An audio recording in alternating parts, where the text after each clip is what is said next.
الحمد للہ رب العالمین والعاقبۃ للمتقین والصلاة والسلام علی اشرف الانبیاء والمرسلین اعوذ باللہ من الشیطان الرجیم ان الذین یرمون المحصنات الغافلات المؤمنات ان الذین یرمون بے شک وہ لوگ جو تہمت لگاتے ہیں المحصنات پاک دامن عورتوں پر، الغافلات بے خبر، المؤمنات مومن عورتوں پر، لعنوا فی الدنیا والآخرہ وہ دنیا اور آخرت میں لعنت کیے گئے ہیں، وَلَهُمْ عَذَابٌ عَظِيمٌ اور ان کے لیے بہت بڑا عذاب ہے۔ اس آیت مبارکہ کے اندر جو اللہ تعالیٰ نے وعید بیان کی ہے وہ وعید کفار کے لیے ہے، مسلمانوں کے لیے نہیں ہے، یہ کفار کے لیے ہے، یا پھر اس شخص کے لیے ہے جس نے کسی کے اوپر تہمت لگائی اور تہمت لگانے کے بعد اس نے ابھی تک توبہ نہیں کی، کیونکہ جو کل ہم نے آیت پڑھی تھی اس کے اندر اللہ تعالیٰ نے توبہ کے بعد اہل ایمان کی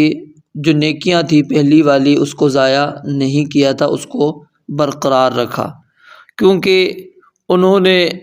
گناہ کیا اور اس کے بعد ان کو سزا مل گئی اور انہوں نے توبہ کر لی، تو اللہ رب العالمین نے اس گناہ کو بھی معاف کر دیا اور ساتھ میں ان کی نیکیوں کو بھی برقرار رکھا۔ تو اس آیت کے اندر جو اللہ رب العالمین نے وعید بیان کی ہیں تو اس کا پھر مصداق وہ مومن نہیں ہو سکتے، بلکہ اس کا مصداق کیا ہیں؟ کفار ہیں۔ عبداللہ ابن ابی اور اس کے جو ساتھی تھے منافقین دوسرے جو اس کے اندر شامل ہوئے، جنہوں نے اس پورے واقعے کو گھڑا اور سیدہ عائشہ رضی اللہ تعالیٰ عنہا پر بہتان باندھا۔ تو اللہ رب العالمین نے اس آیت مبارکہ کے اندر یہ بات بھی بیان فرمائی کہ بے شک وہ لوگ جو پاک دامن مومنہ عورت جو کہ غافل ہے اس کے اوپر تہمت لگاتے ہیں۔ الغافلات سے مراد، بے خبر سے مراد کیا ہوتا ہے کہ بالکل سیدھی سادی سی عورت ہے، شریف عورت ہے، اس نے کبھی برائی کا اپنے دل کے اندر بھی ارادہ نہیں کیا، دل میں بھی نہیں کبھی اس نے سوچا کہ میں برائی کروں، تو ایسی عورت کے متعلق کہ جس کے دل کے اندر بھی کبھی کھٹکا اس جانب کا نہ ہو، تو اس کے بارے میں اگر کوئی بات کر لے تو وہ کیا ہے؟ بہت بڑا جرم ہوتا ہے کہ آپ ایک ایسی عورت پر بہتان باندھ رہے ہیں یا ایک ایسے مرد کے اوپر بہتان اور الزام تراش رہے ہیں کہ جس کا دل بھی پاک ہے، صاف ہے، جس کے دل کے اندر بھی کبھی بھی اس قسم کا وہم اور خیال بھی نہیں آتا کہ وہ کبھی بد چلنی والا معاملہ کرے۔ اور اسی وجہ سے رسول مکرم علیہ الصلاۃ والسلام نے اس کو کبیرہ گناہ کے اندر شمار کیا ہے۔ صحیح بخاری کے اندر روایت موجود ہے، آپ علیہ الصلاۃ والسلام نے فرمایا کہ اجتنبوا السبع الموبقات، 7 مہلک ترین جو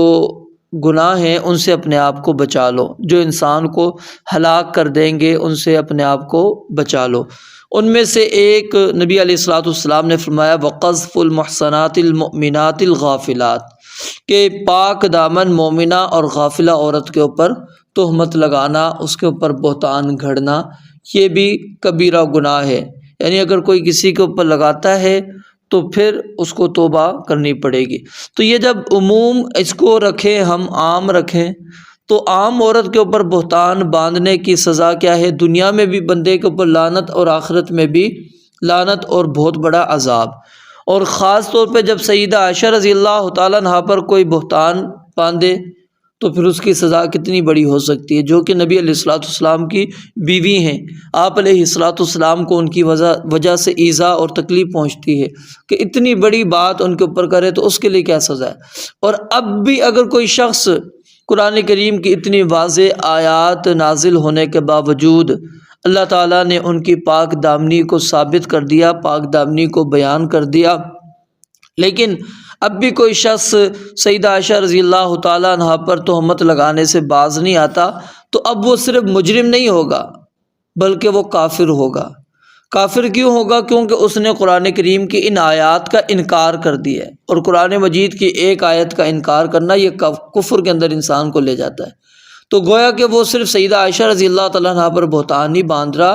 بلکہ وہ قرآن کریم میں جو آیات اللہ تعالیٰ نے ان کی برات کے متعلق نازل کی ہیں اس کو بھی تسلیم نہیں کر رہا۔ تو یعنی وہ مسلمان ہی نہیں ہے، وہ کافر ہے، اس کا دائرہ اسلام کے ساتھ کوئی تعلق نہیں ہے، وہ دائرہ کفر کے اندر انسان چلا گیا۔ تو پھر یہاں پر ایک اور سوال پیدا ہوتا ہے، تو اللہ تعالیٰ نے تو یہاں پر مومنہ عورتوں کا ذکر کیا ہے، مومن مردوں کا ذکر کیوں نہیں کیا؟ تو عورت کے اوپر جو بہتان باندھا جائے گا، الزام لگایا جائے گا، اس کے لیے دوسرا لازمی جز کیا ہے؟ مرد ہے۔ ایسے تو نہیں ہے نا آپ کسی مرد کو اس کے اندر شامل کیے بغیر عورت کے اوپر بہتان باندھ دیں گے، کوئی نہ کوئی تو کسی نہ کسی مرد کی طرف اس کو منسوب کرنا پڑے گا، یعنی اس کا لازمی حصہ ہے۔ تو عورتوں کا ذکر اصل میں اس لیے کیا کیونکہ عموماً عورتوں کے اوپر کیا ہے؟ بہتان باندھا جاتا ہے، اور عموماً عورت کو کیا نام ہے شرمندگی کا معاشرے کے اندر اس کو یہ شرمندگی کا باعث بنتا ہے، اس کے لیے تکلیف کا باعث بنتا ہے، اس کے لیے مسائل زیادہ کھڑے ہوتے ہیں بنسبت مرد کے۔ تو اس لیے اللہ تعالیٰ نے مومنہ عورت کا ذکر کیا ہے، مرد اس کے اندر شامل ہے۔ یہ نہیں ہے کہ اب کوئی بندہ کہے کہ چلو مومنہ عورت پر میں الزام نہیں لگاتا، مومن مرد پر لگا دیتا ہوں، نہیں، تو مومن مرد پر بھی لگائیں گے تو اس کے ساتھ کسی نہ کسی کو تو آپ شامل کریں گے، نہیں، یہ لازمی جز ہے دوسرا اس کا۔ تو اس لیے عورتوں کا ذکر یہاں پر اللہ رب العالمین نے کر دیا۔ تو جو شخص اب بھی اگر وہ توبہ کرنے بہتان باندھنے کے بعد توبہ نہیں کرتا تو مسلمانوں میں سے بھی جو ہوگا وہ بھی اس کے اندر شامل ہو جائے گا، جو توبہ نہیں کرے گا۔ اگر وہ توبہ کر لیتا ہے بہتان پر اس نے لگایا، لیکن اس کے بعد وہ توبہ استغفار کر لیتا ہے تو وہ انشاءاللہ اس سے نکل جائے گا، اور اس کی جو نیکیاں ہوں گی وہ اللہ تعالیٰ برقرار رکھیں گے پچھلی آیات کے مطابق۔ یہ پھر یعنی کفار کے لیے ہی خاص آیت ہو جائے گی۔ رب العالمین سے دعا ہے اللہ تعالیٰ سمجھنے عمل کرنے کی توفیق عطا فرمائے۔ وآخر دعوانا ان الحمدللہ رب العالمین۔